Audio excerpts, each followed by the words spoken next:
ขบวนพระบรมราชอิสริยยศริ้วขบวนที่3ได้เวียนพระเมรุมาตรโดยอุตราวัตรครบ3รอบแล้วนะคะตำรวจหลวงได้นำเสด็จสมเด็จพระเจ้าอยู่หัวพร้อมด้วยสมเด็จพระเทพรัตนราชสุดาสยามบรมราชกุมารีและพระบรมวงศานุวงศ์ขึ้นพระที่นั่งทรงธรรมเพื่อประทับพระราชอาสน์ที่มุกหน้าพระที่นั่งทรงธรรมและทรงยืนเพื่อให้เจ้าพนักงานภูษามาลาอัญเชิญพระบรมโกศขึ้นพระเมรุมาตรถึงพระจิตรกาธานค่ะสำหรับการอัญเชิญพระบรมโกศขึ้นสู่พระจิตรกาธานนั้นจะใช้เกริ่นบันไดนาคนะคะซึ่งถูกสร้างเป็นลักษณะของสะพานเกริ่นความยาว40 เมตรโดยใช้กว้าน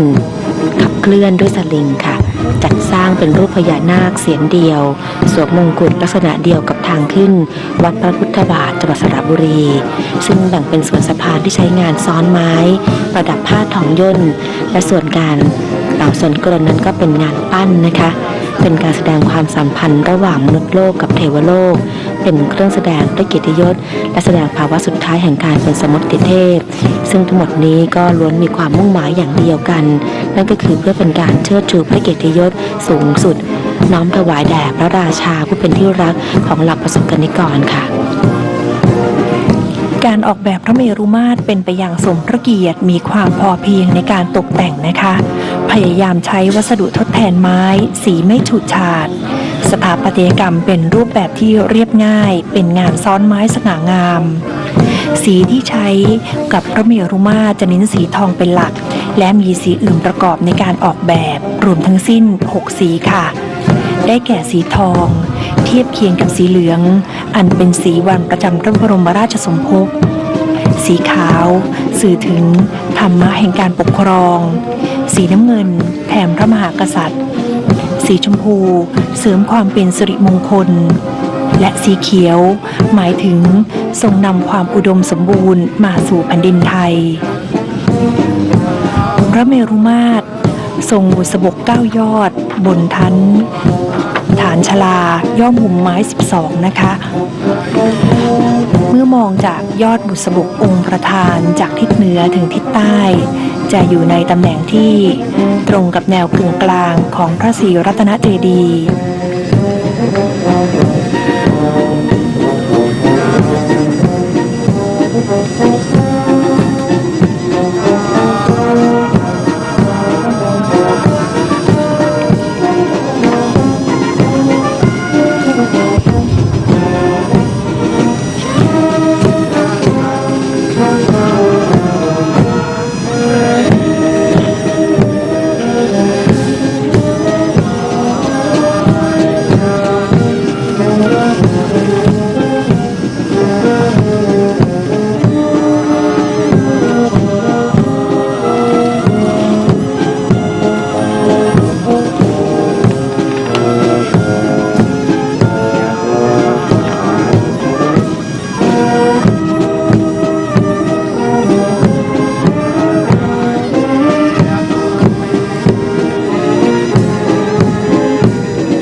ราชวรบรักษาพระองค์พร้อมกับเจ้าหน้าที่เกริ่นบันไดนาคนะคะได้ทำการถวายบังคมพระบรมโกศก่อนที่พนักงานภูษามาลานั้นจะได้เคลื่อนประคองพระบรมโกศขึ้นสู่พระจิตกาฐานค่ะ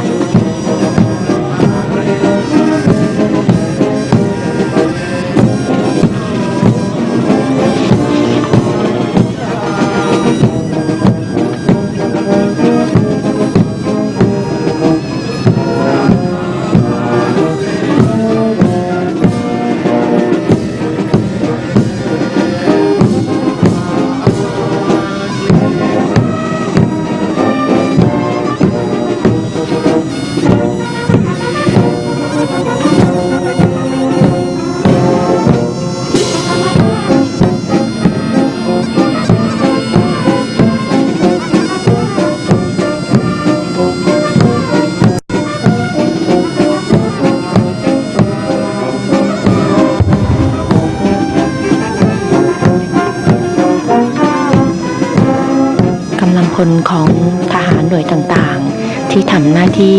เป็นพลฉุดชักราชรถราชยานตั้งแต่ริ้วขบวนที่1ถึงริ้วขบวนที่3นั้นได้ทำหน้าที่ของตนเองอย่างสมบูรณ์แบบนะคะในการอัญเชิญพระบรมโกศมาประดิษฐานณพระเมรุมาตรซึ่งได้อัญเชิญมาจากพระที่นั่งดุสิตมหาปราสาทในพระบรมมหาราชวังตั้งแต่เวลาประมาณ 9 นาฬิกาที่ผ่านมาค่ะ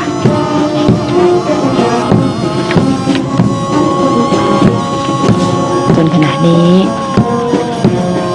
เป็นเวลาประมาณ 14 นาฬิกานะคะส่ ซึ่งริ้วขบวนทุกริ้วนั้นสร้างความประจักษ์ให้ผู้ที่ติดตามเฝ้าดูได้เห็นถึงโบราณราชประเพณีสะท้อนให้เห็นถึงความมั่งคั่งทางภูมิปัญญาและศิลปะความพร้อมเพรียงและความตั้งใจฝึกซ้อมความทุ่มเทของทุกคนในริ้วขบวนแสดงให้เห็นถึงความจงรักภักดีความสำนึกในพระมหากรุณาธิคุณแฝงด้วยความอาลัย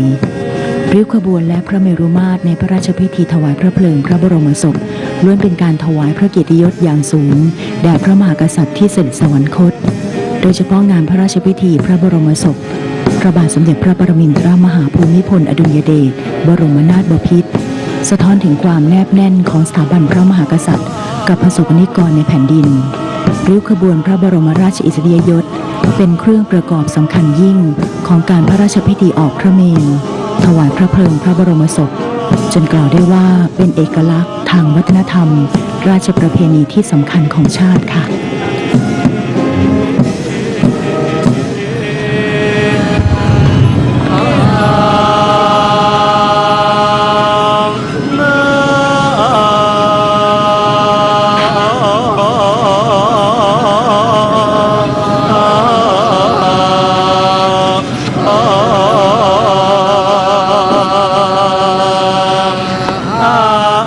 ขบวนทหารปืนใหญ่ยังคงยิงปืนใหญ่ถวายพระเกียรตินาทีละ1 นัดนะคะจนกว่าพระบรมโกศจะขึ้นประดิษฐานบนพระจิตรกาธานในพระเมรุมาตรแล้วจึงหยุดยิงขณะที่พระพิธีธรรมนั้นก็ได้สวดพระอภิธรรมต่อเนื่องไปจนเสร็จสิ้นการพระราชพิธีถวายพระเพลิงพระบรมศพนะคะในช่วงค่ำของคืนนี้เมื่อมองจากมุมนี้นะคะจะเห็นพระเมรุมาตรสง่างามอยู่ตรงจุดกึ่งกลางค่ะรายล้อมไปด้วยอาคารประกอบอันได้แก่พระที่นั่งทรงธรรมทางทิศตะวันตกของพระเมรุมาตรศาลาลูกขุนซึ่งใช้สำหรับเป็นที่เฝ้าทูลละอองธุลีพระบาทของข้าราชการรอบพระเมรุมาตรทั้ง4 ทิศทินซึ่งเป็นที่พักของพระสงฆ์แพทย์หลวงเจ้าพนักงานและทัพเกษตรนะคะเป็นอาคารโถงทรงไทย8 หลังมีครึ่งยอดทรงมณฑป3 ชั้นตั้งอยู่4 มุมของพื้นที่แสดงแนวอาณาเขตมณฑลพิธีนอกจากนี้ทางด้านซ้ายของจอโทรทัศน์นะคะคุณผู้ชมจะเห็นพระพลายกค่ะซึ่งเป็นอาคารโถงสำหรับสมเด็จพระเจ้าอยู่หัวและพระบรมวงศานุวงศ์ประทับขณะประกอบพิธีอัญเชิญพระบรมโกศลงจากพระมหาพิชัยราชรถขึ้นสู่ราชรถปืนใหญ่นะคะอาคารประกอบทั้งหมดอยู่ภายในราชวัตรค่ะซึ่งกำหนดขอบเขตปริมณฑลของพระเมรุมาตรทั้ง4 ด้านโครงสร้างจะต่อเนื่องไปกับทิมและทัพเกษตรตกแต่งด้วยฉัตรและธงนะคะ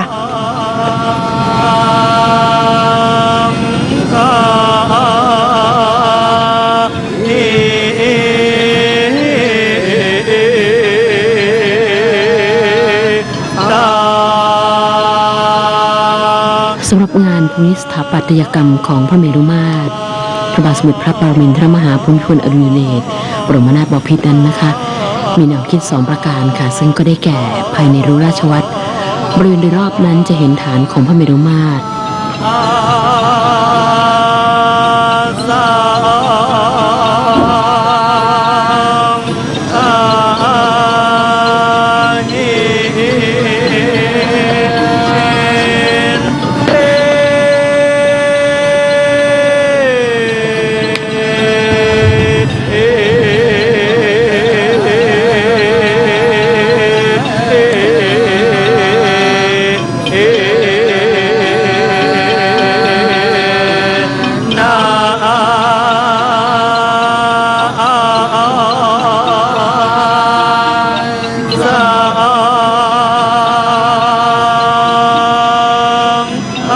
เจ้าพนักงานได้ถวายงานกางกั้น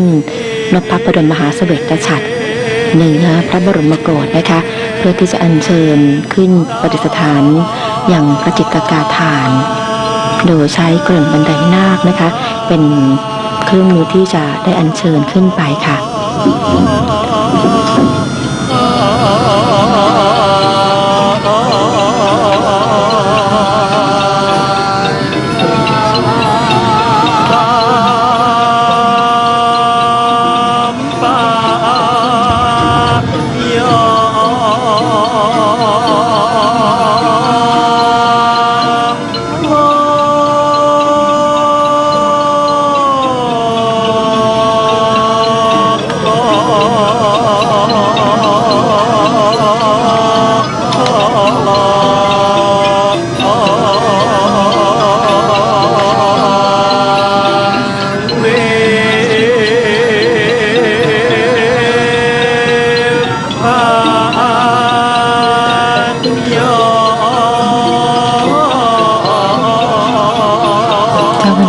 ภูษามาลา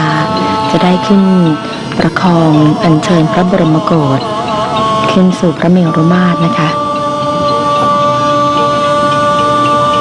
เมื่อถึงพระเมรุมาตรแล้วเมื่อถึงพระจิตรกาฐานแล้วจะมีการปิดพระฉากและพระวิสูตรค่ะจากนั้นทหารกองเกียรติยศพระบรมศพจะถวายความเคารพมูลดุริยางค์บรรเลงเพลงสรรเสริญพระบารมี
ได้เลื่อนเกริ่นเชิญพระบรมโกศขึ้นสู่ที่ตั้งพระจิตรกาฐานชั้นชลาบนสุดของบุษบกประธานแล้วนะคะเจ้าหน้าที่จะปิดพระวิสูตรและฉากบังเพลิงเพื่อเปลื้องพระโกศทองใหญ่ที่ประกอบพระรองออกเพื่อประกอบพระโกศจันทร์ตั้งแต่งแวดล้อมด้วยฉัตรดอกไม้สด4มุมพระจิตรกาฐานและเมื่อพร้อมแล้วจะได้เปิดพระวิสูตรและฉากบังเพลิงก่อนจะทูลเชิญสมเด็จพระเจ้าอยู่หัวเสด็จพระราชดำเนินถวายราชสักการะพระบรมศพต่อไปสำหรับพระจิตรกาฐานหรือฐานที่ทำขึ้นสำหรับถวายพระเพลิงพระบรมศพเป็นสถานที่สำคัญในการกลับคืนสู่ทิพย์สภาวะณที่แห่งนี้ถือเป็นสถานที่สุดท้ายของบนโลกมนุษย์จึงต้องประดับอย่างสดงดงามสมพระเกียรติสภาวะแห่งเทพที่กำลังจะมาถึงเป็นเครื่องสะท้อนถึงความน้อมใจกันของเหล่าช่างฝีมือบรรดาข้าราชบริพารและอาณาประชาราษฎร์ในการร่วมกันถวายความจงรักภักดี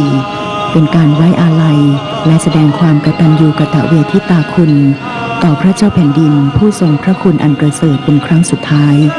อันเป็นคุณธรรมสำคัญที่แฝงอยู่ในงานพระจิตรกาฐาน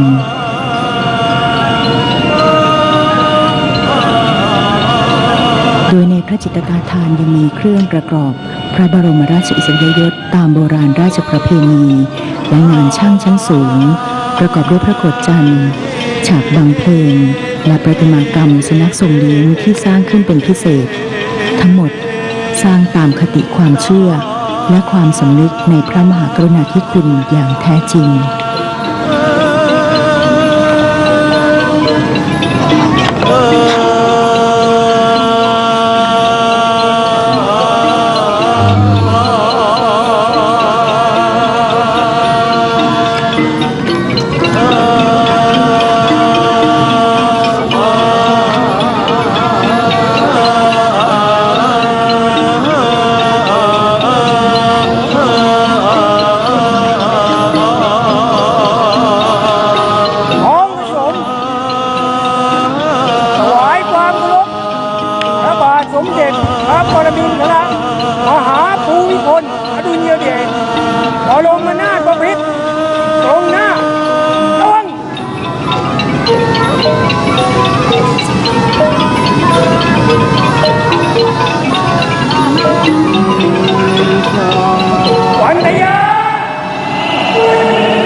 วิป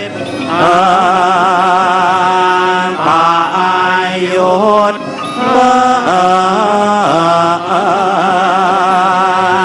เต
นะพระบรมโกศขึ้น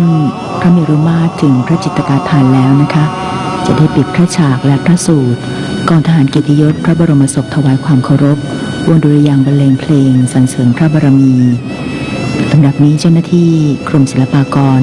กระทรวงวัฒนธรรมจะได้เปลื้องพระบรมโกศประกอบพระโกศจันทร์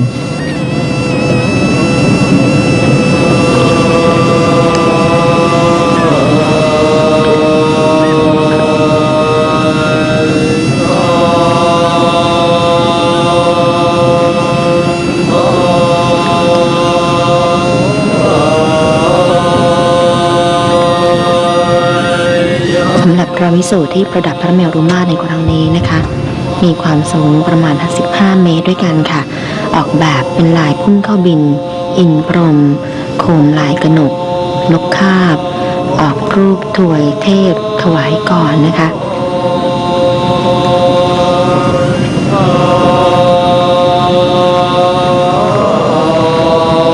สำหรับการใช้งานนั้นก็จะมีการใช้2ช่วงด้วยกันเป็นช่วงที่มีการเคลื่อนพระบรมโกศขึ้นสู่พระจิตรกาฐานบนพระเมรุมาตรในครั้งนี้นะคะและอีกครั้งหนึ่งก็เป็นการใช้งานในช่วงถวายพระเพลิงพระบรมศพค่ะ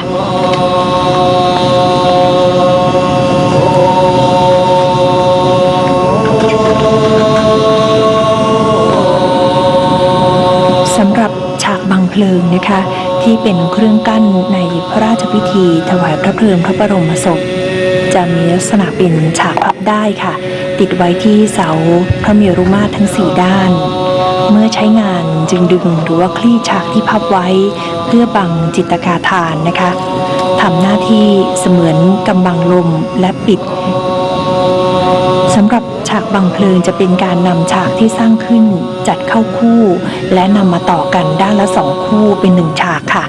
จัดทำไว้ทั้งทิศเหนือทิศใต้ทิศตะวันออกและทิศตะวันตกนะคะงานจิตรกรรมฉากบังเพลิงนี้มีความสำคัญเป็นอย่างยิ่งนะคะเริ่มจัดทำภาพร่างจิตรกรรมต้นแบบตั้งแต่เมื่อช่วงต้นเดือนมกราคมที่ผ่านมามีการรวบรวมเนื้อหาในการทำจิตรกรรมฉากบังเพลิงในอดีตมาเป็นภาพร่างซึ่งก็ได้ข้อสรุปแนวคิดในการเขียนภาพจิตรกรรมฉากบังเพลิงเป็นภาพพระนารายณ์อวตารในปางต่างๆมาปราบยุคเข็นและกลุ่มเทวดาที่มาสักการะอัญเชิญพระนารายณ์ขึ้นสู่สวงสวรรค์บริเวณด้านล่างจะเป็นพระราชกรณียกิจในด้านต่างๆค่ะรูปแบบของจิตรกรรมฉากบังเพลิงในครั้งนี้เป็นรูปแบบที่เสมือนจริงมีโครงสร้างสัดส่วนองค์พระนารายณ์และเทวดาเมื่อมองจากมุมต่างๆจะมีมิติเป็นการผสมผสานกันระหว่างงานจิตรกรรมดั้งเดิมกับงานจิตรกรรมร่วมสมัยได้อย่างลงตัวนะคะในฝั่งที่คุณผู้ชมได้เห็นอยู่นี้นะคะเป็นฉากบังเพลิงที่มองจากด้านไกลก็จะเป็นด้านทิศเหนือ จะเป็นนารายณ์อวตารปางที่สองกูรมาวตารเป็นเต่าทองและนารายณ์อวตารปางที่หนึ่งมัสยาวตารเป็นปากกลายทองค่ะและช่วงด้านล่างจะเป็นโครงการพระราชดำริหมวดน้ำ6โครงการจิตรกรรมฉากบังเพลิงในฝั่งทิศใต้ประกอบด้วยนารายณ์อวตารปางที่7รามาวตารเป็นพระรามในรามเกียรติ์และนารายณ์อวตารปางที่6วรสุรามาวตารส่วนล่างจะเป็นโครงการพระราชดำริหมวดไฟ6โครงการนะคะและฝั่งทิศตะวันออกเป็นนารายณ์อวตารปางที่4นรสิงหาวตารเป็นนรสิงห์ครึ่งคนนารายณ์อวตารปางที่3วราหาวตาร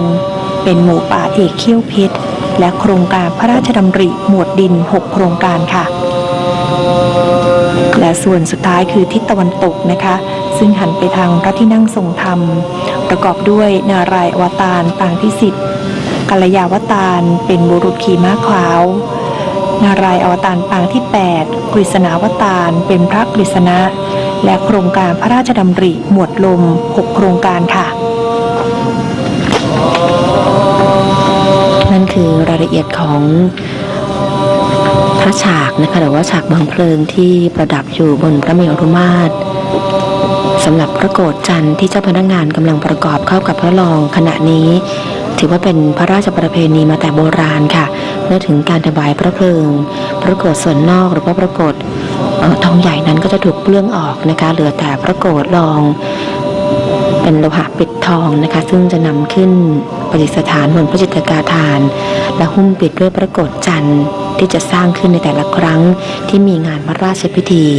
อันเป็นแบบอย่างมาแต่โบราณของการถวายพระเพลิงพระบรมศพเจ้านายชั้นสูงสำหรับการจัดสร้างพระโกฐจันทร์ในครั้งนี้เขาได้คัดเลือกไม้จันหอมในพื้นที่อุทยานแห่งชาติกุยบุรีจังหวัดประจวบคีรีขันธ์มาออกแบบลวดลายกว่า30ลายนะคะเพื่อเป็นเครื่องแสดงฐานุศักดิ์พระมหากษัตริย์ให้สมพระเกียรติยศอย่างสูงสุดค่ะสาเหตุที่ได้เลือกใช้ไม้จันนั้นก็เพราะว่าไม้จันเป็นไม้ที่มีกลิ่นหอมมีแก่นแล้วก็มีเนื้อไม้สีเหลืองสวยงามคล้ายกับสีทองคำคนในแถบเอเชียตะวันออกเฉียงใต้แล้วก็อีกหลายๆภูมิภาคนะคะมีความนิยมนับถือว่าไม้จันนั้นเป็นไม้ศักดิ์สิทธิ์และก็สูงค่าค่ะและการออกแบบลายพระโกฐจันทร์ในครั้งนี้ถือว่าเป็นครั้งแรกที่ส่วนองค์พระโกฐจันทร์มีการประดับเทพพนมแกะสลักแบบลอยตัวประจำกลีบจงกลนะคะส่วนฐานรองพระโกฐจันทร์หรือว่าหีบพระโกฐจันทร์นั้นจะประกอบด้วยลวดลายต่างๆกว่า20ลายเรียกว่างดงามวิจิตรด้วยลวดลายกระเถาครุฑทั้ง4ด้านค่ะนับว่าเป็นอีกชิ้นงานหนึ่งที่แฝงความหมายเชิงสัญลักษณ์เปรียบองค์พระนารายณ์ที่อวตารลงมาและมีครุฑเป็นเทพพาหนะโดยผลงานทั้งหมดนั้นเป็นการร่วมมือกันของนายช่างผู้ชำนาญงานนะคะแล้วก็จิตอาสาที่ร่วมกันปฏิบัติงานอย่างเต็มกำลังความสามารถเพื่อแสดงออกถึงความจงรักภักดีที่มีต่อพระมหากษัตริย์พระผู้สถิตอยู่ในดวงใจประชาราษฎร์ตราบนิรันดร์ค่ะ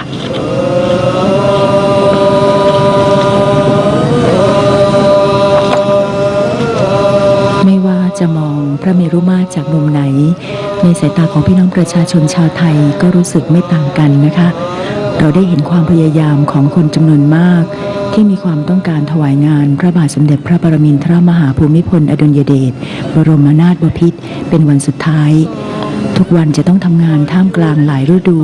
ไม่ว่าจะฝนตกแดดออกลมแรงแต่ก็ไม่ได้ลดทอนหัวใจที่มุ่งมั่นไปได้เลยนะคะพระเมรุมาตรทรงบุษบก9ยอดสีทองอารามท่ามกลางท้องสนามหลวงพระเมรุมาตรจำลองแดนสวรรค์บนโลกมนุษย์ซึ่งไม่เพียงแต่ตกแต่งมณฑลพิธีท้องสนามหลวง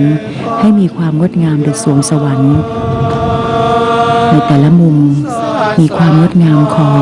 ศิลปะและวัฒนธรรมซึ่งได้จัดสร้างขึ้นอย่างวิจิตรประดับด้วยสถาปัตยกรรมและจิตรกรรมที่สื่อถึงพระอัจฉริยภาพและการทรงงานของพระบาทสมเด็จพระปรมินทรมหาภูมิพลอดุลยเดชบรมนาถบพิตรที่ทรงสร้างความผาสุกให้แก่ราษฎรกว่า 4,000 โครงการอันเนื่องมาจากพระราชดำริ ตลอดระยะเวลา 70 ปีแห่งการครองราชย์ทุกคนล้วนสำนึกและจารึกในพระนามของพระมหากษัตริย์ผู้ทรงเป็นหัวใจของแผ่นดิน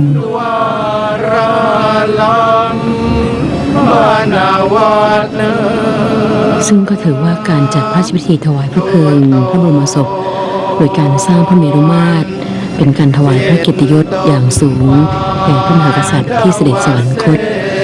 ในอดีตนั้นนะคะยังแสดงถึงความมั่นคงของบ้านเมืองและความรุ่งเรืองทางศิลปะวัฒนธรรมของชาติเพราะเป็นที่รวมสรรพวิชางานช่างทุกแขนงโดยเฉพาะงานพระราชพิธีพระบรมศพพระบาทสมเด็จพระปรมินทรมหาภูมิพลอดุลยเดชบรมนาถบพิตรครั้งนี้สะท้อนให้เห็นถึงความแนบแน่นของสถาบันพระมหากษัตริย์กับราษฎรในแผ่นดินค่ะ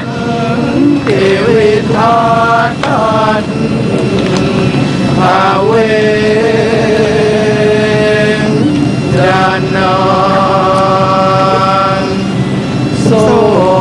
มนัสสังโดมนัสสัง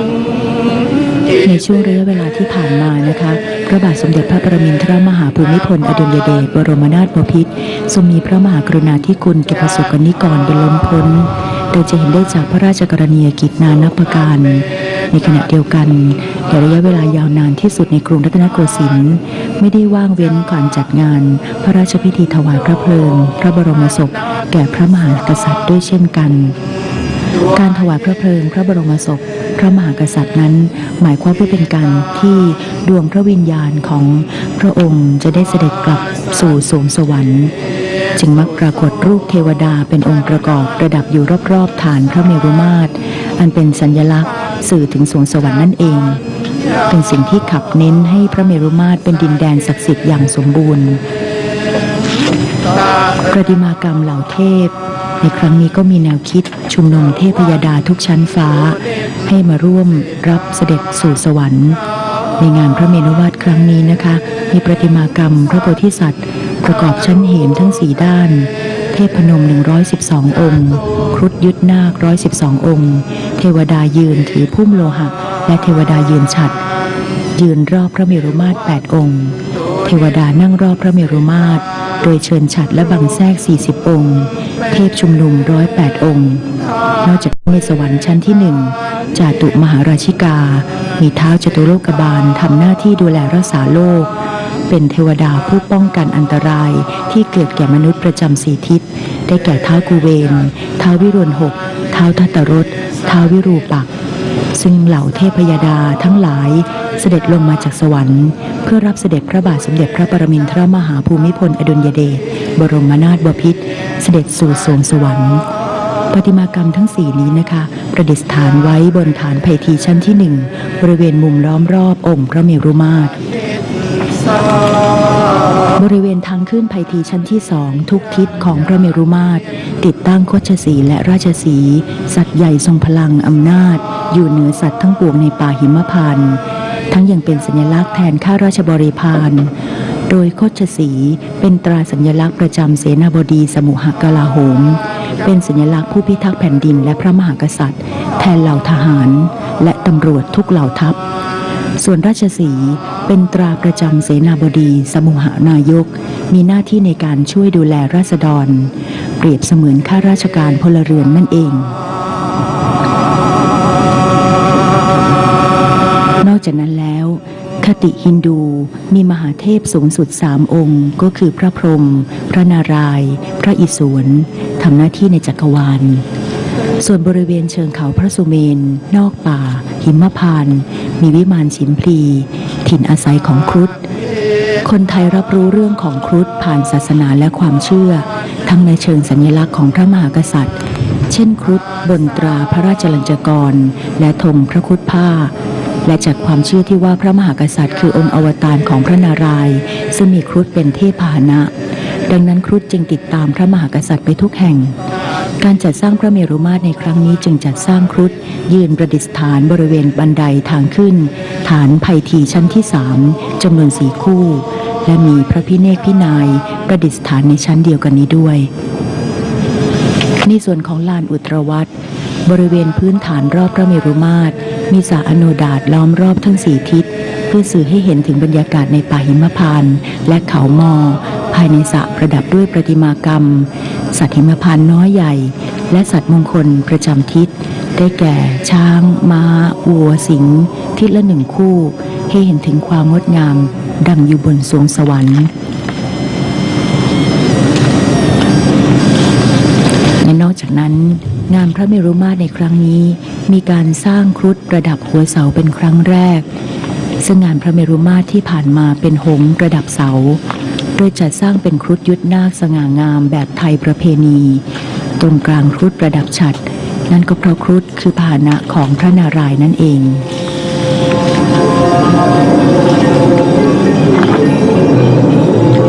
การในพระราชพิธีครั้งนี้เป็นการที่ต้องใช้กำลังคนในทุกสาขานะคะไม่ว่าจะเป็นช่างฝีมือในสกุลสาขาต่างๆจึงเป็นครั้งที่คนไทยได้ร่วมกันเป็นจิตอาสาทำงานปิดทองหลังพระพร้อมกันทั้งประเทศอย่างไม่เคยเกิดขึ้นมาก่อนนะคะเป็นที่ทราบประจักษ์ชัดในใจของผู้รับผิดชอบงานสำคัญว่างานในหลายงานจะไม่สามารถสำเร็จได้ทันในระยะเวลาจำกัดเช่นนี้แต่ว่าความมหัศจรรย์ใจเกิดขึ้นเสมอค่ะเมื่อขาดคนก็จะมาช่วยเมื่อขาดสิ่งใดสิ่งนั้นก็จะมาปรากฏหรือได้มาอย่างไม่คาดคิดนะคะแม้แต่ความเป็นระเบียบเรียบร้อยของมณฑลพิธีท้องสนามหลวงในวันนี้ส่วนหนึ่งก็มาจากประชาชนจิตอาสาที่ร่วมกันปรับปรุงภูมิทัศน์ทำความสะอาดปลูกต้นไม้และการเตรียมการก็ยังมุ่งเน้นไปถึงการรักษาสภาพแวดล้อมเดิมอีกด้วยนะคะค่ะซึ่งประติมากรรมพระเมรุมาตรในการจัดสร้างในงานพระราชพิธีถวายพระเพลิงพระบรมศพพระบาทสมเด็จพระปรมินทรมหาภูมิพลอดุลยเดชในครั้งนี้นะคะได้มีความพิเศษก็คือมีการผสมผสานแนวคิดศิลปะร่วมสมัยตามพระราชดำริของสมเด็จพระเทพรัตนราชสุดาสยามบรมราชกุมารีเพื่อเป็นเอกลักษณ์บ่งบอกความงามของศิลปะในสมัยรัชกาลที่ 9เป็นการบันทึกช่วงเวลาสำคัญลงในหน้าประวัติศาสตร์ไทยลักษณะประติมากรรมในงานพระเมรุมาตรครั้งนี้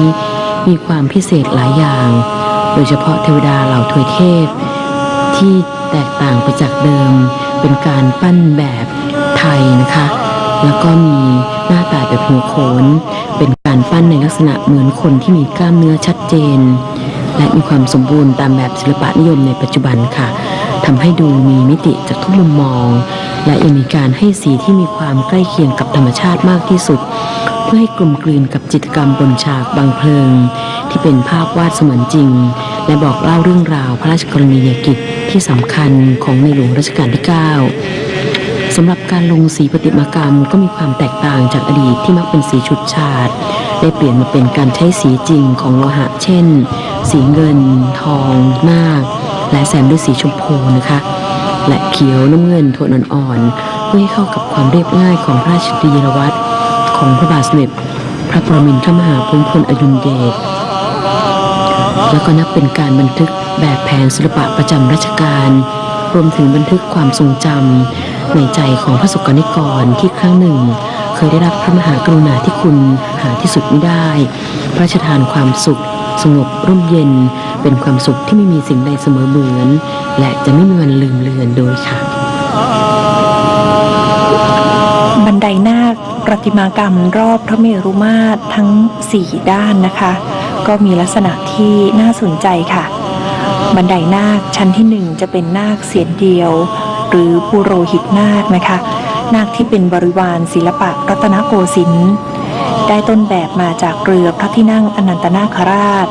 มีความยาว2 เมตร 10 เซนติเมตรจำนวน8ตัวและชั้นที่2เป็นนาค3 เสียนหรือโคชนาคในท่วงท่าแอ่นอกเชิดหน้าและมีขาขนาดความยาว2 เมตร 50 เซนติเมตรโดยอ้างอิงมาจากประติมากรรมนาคพบพี่เตาวัดมะปรางจังหวัดสิงห์บุรีค่ะเป็นรูปแบบศิลปะสมัยสุโขทัยจำนวน8ตัวและในชั้นที่3นะคะ นาคทรงเครื่อง5เสียนพญาวาสุกรีนาคราชเป็นนาคสวมมงกุฎยอดชัยความยาว4 เมตร 45 เซนติเมตรมีต้นแบบมาจากราวบันไดนาควัดพระพุทธบาทจังหวัดสระบุรีเป็นศิลปะสมัยอยุธยาจำนวน8ตัวและชั้นที่4ชั้นพระเมรุมาตรองค์ประธานเป็นชั้นสำคัญที่สุดพญาอนันตนาคราชมี7เสียนนาคที่กลายเป็นเทวดานะคะต้นแบบมาจากปราสาทพระเทพบิดรศิลปะสมัยรัตนโกสินทร์ตอนต้นความยาว5 เมตร 80 เซนติเมตรจำนวน8ตัวค่ะซึ่งบันไดนาคได้ออกแบบอย่างยิ่งใหญ่สมพระเกียรติและยึดความเชื่อเรื่องพญานาคซึ่งเป็นสัญลักษณ์ของน้ำเหมือนสะพานสายรุ้งที่เชื่อมโลกมนุษย์กับโลกสวรรค์บันไดนาคแต่ละชั้นจึงสอดประสานกันเพื่อส่งเสด็จสู่สวรรคาลัย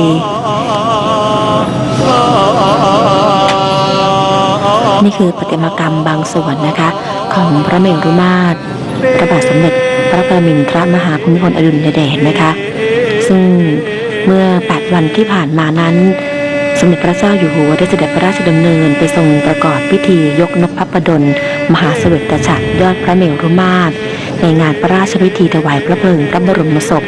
พระบาทสมเด็จพระปรมินทรมหาภูมิพลอดุลยเดชบรมนาถบพิตรนะคะซึ่งจัดขึ้นวันที่18 ตุลาคม 2560 ณ เมรุมาตรท้องสนามหลวงนะคะโดยนพประดลมหาเสวตฉัตรยอดพระเมรุมาตรนั้นนะคะที่ได้มีการกางกั้นมีขนาดความกว้าง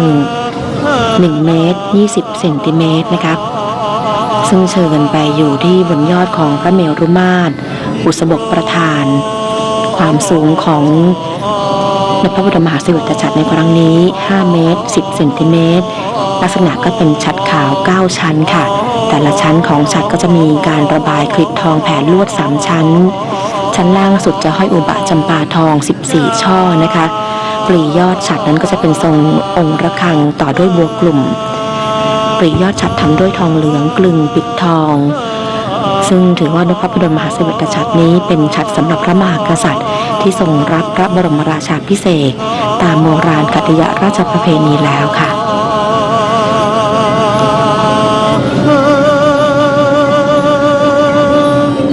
หากเปรียบพระเมรุมาตรเป็นเขาพระสุเมนนะคะเชิงเขาก็คือป่าหิมพานต์มีสระอโนดาตเป็นสระน้ำศักดิ์สิทธิ์ประดับรอบพระเมรุมาตรสะท้อนคติความเชื่อแบบไตรภูมิบอกเล่าเรื่องราวโครงการในพระราชดำริเกี่ยวกับน้ำของพระบาทสมเด็จพระปรมินทรมหาภูมิพลอดุลยเดชบรมนาถบพิตรค่ะ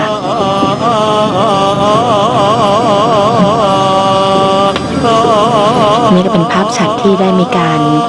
ยกสู่ยอดพระเมรุมาตรนะคะเมื่อวันที่18 ตุลาคม 2560 โดยสมเด็จพระเจ้าอยู่หัวเสด็จพระราชดำเนินไปทรงประกอบพิธียกนพประดลมหาเสวตฉัตรยอดพระเมรุมาตรค่ะ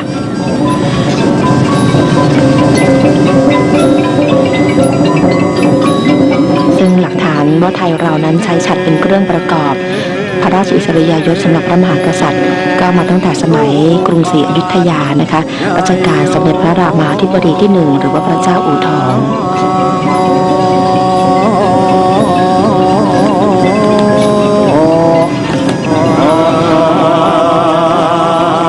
เสด็จสวรรคตของพระมหากษัตริย์นั้นหมายถึงการเสด็จไปสู่เทวาลัยสถานณเขาพระสุเมนตามระบอบความเชื่อแต่โบราณเรื่องพระมหากษัตริย์ในสถานะเสมือนสมมติเทพในระบอบเทวานิยมรวมถึงแนวคิดจักรวาลวิทยาหรือว่าคติไตรภูมิตามคัมภีร์พุทธศาสนาซึ่งบอกลักษณะสันฐานของจักรวาลนะคะการมีอยู่ของนรกโลกและสวรรค์ว่าด้วยรูปแบบของจักรวาลนั้นมีสันฐานกลมโดยมีแกนกลางคือเขาพระสุเมนล้อมไปด้วยเขาสัตตบริพันธ์มหานทีสีทันดรและทวีปทั้ง4ซึ่งเป็นที่อยู่ของมนุษย์ส่วนชั้นบนสุดนั้นเป็นสวรรค์ที่อยู่ของเทวดาค่ะจากคติดังกล่าวจึงเกิดความเชื่อว่าพระมหากษัตริย์เป็นดั่งพระนารายณ์อวตารลงมาอำนวยความสะดวกสุขในโลกมนุษย์เมื่อสิ้นอายุจึงเสด็จสวรรคตไป แปลว่ากลับสู่สวรรค์ณเขาพระสุเมนที่ประทับเดิมอันเป็นศูนย์กลางของจักรวาลจึงเกิดเป็นโบราณราชประเพณีในการเฉลิมพระเกียรติแก่พระบรมศพอย่างองค์อวตารค่ะมีการจัดสร้างสถานที่ถวายพระเพลิงอย่างสวรรค์ตกแต่งเป็นสีทองเรียกว่าพระเมรุมาตรอันหมายถึงเขาพระสุเมนซึ่งช่างนั้นได้จำลองสัญลักษณ์ของจักรวาลทั้งในงานผังงานสถาปัตยกรรมและองค์ประกอบทั้งหมดในมณฑลพิธีนะคะโดยการออกแบบพระเมรุมาตรในครั้งนี้ได้มีการกำหนดจุดกึ่งกลางพระเมรุมาตรซึ่งเปรียบเสมือนเป็นกึ่งกลางจักรวาลด้วยจุดตัดของแกนสำคัญ2แกนสัมพันธ์กับศาสนสถานที่สำคัญนั่นก็คือพระศรีรัตนเจดีย์ในวัดพระศรีรัตนศาสดารามนะคะรวมไปถึงจุดศูนย์กลางพระอุโบสถวัดมหาธาตุยุวราชรังสฤษฎ์ราชวรมหาวิหารด้วยส่วนแนวคิดในการออกแบบงานภูมิทัศน์โดยรวมนั้นก็จะมีการเน้น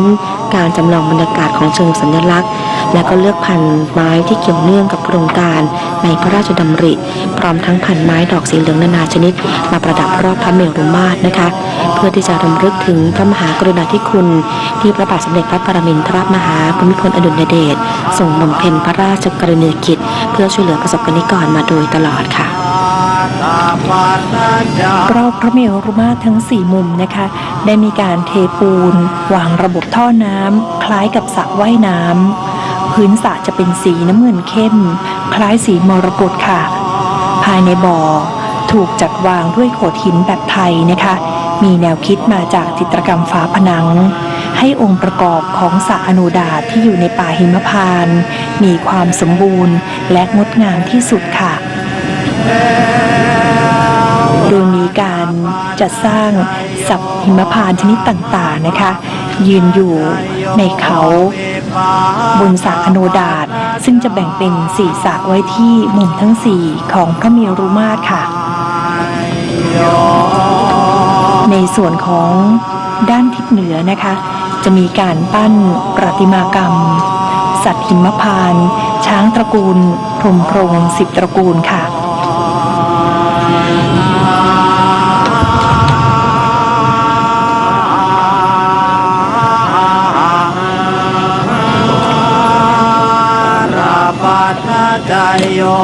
และในส่วนของทิศตะวันตกนะคะจะมีการสร้างประติมากรรมสัตว์หิมพานต์รูปม้า4ตระกูลทางด้านทิศใต้เป็นประติมากรรมรูปโค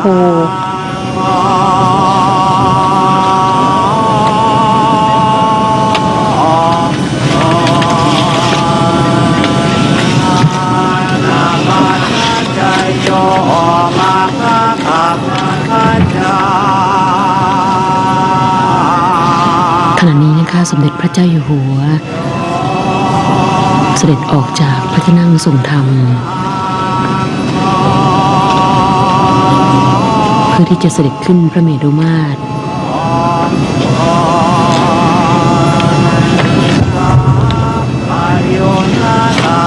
โดยมีตำรวจหลวง8นายนะคะและราชองครักษ์ได้เชิญธงชัยราชกระบี่ยุทธและธงชัยพระคุภาพนำเสด็จค่ะ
พระเจ้าอยู่หัวเสด็จขึ้นพระเมรุมาตรทรงจุดธูปเทียนเครื่องทองน้อยถวายราชสักการะและกราบถวายบังคมพระบรมศพค่ะ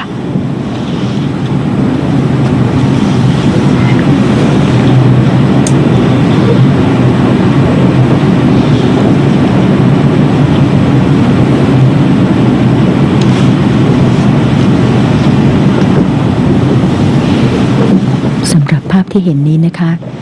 เกริ่นบันไดนาคที่ตั้งอยู่ทางทิศเหนือของพระเมรุมาตรหลังจากที่ได้ใช้ในการเคลื่อนพระโกฐพระบรมศพ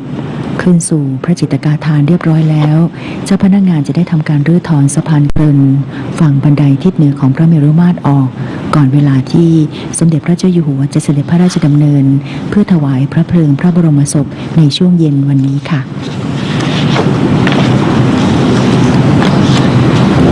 โดยประติมากรรมทั้งหมดของพระเมรุมาตรนะคะก็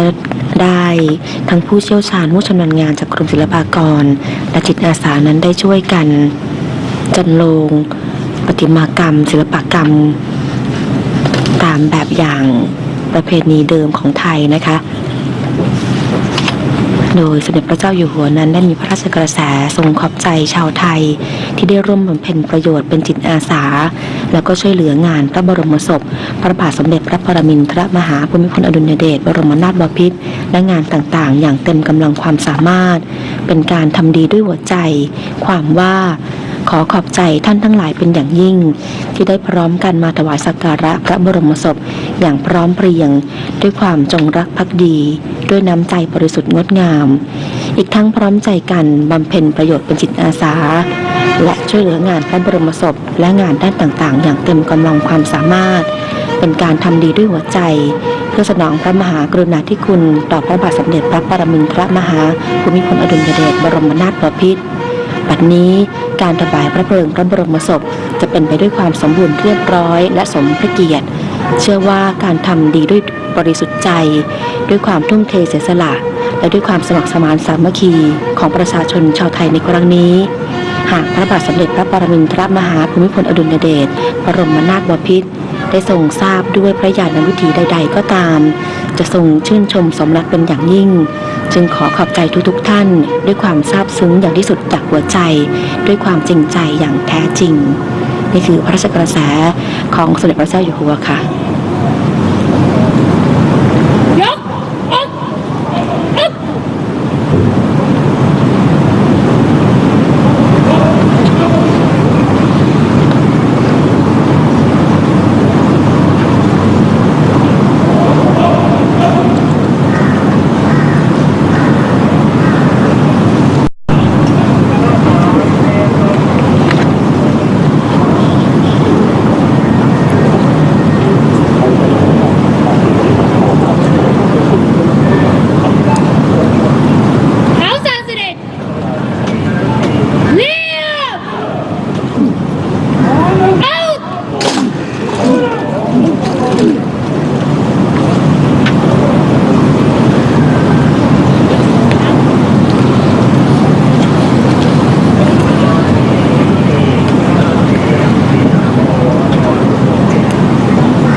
สมเด็จพระเจ้าอยู่หัวได้เสด็จลงจากพระเมรุมาตรขึ้นพระที่นั่งทรงธรรม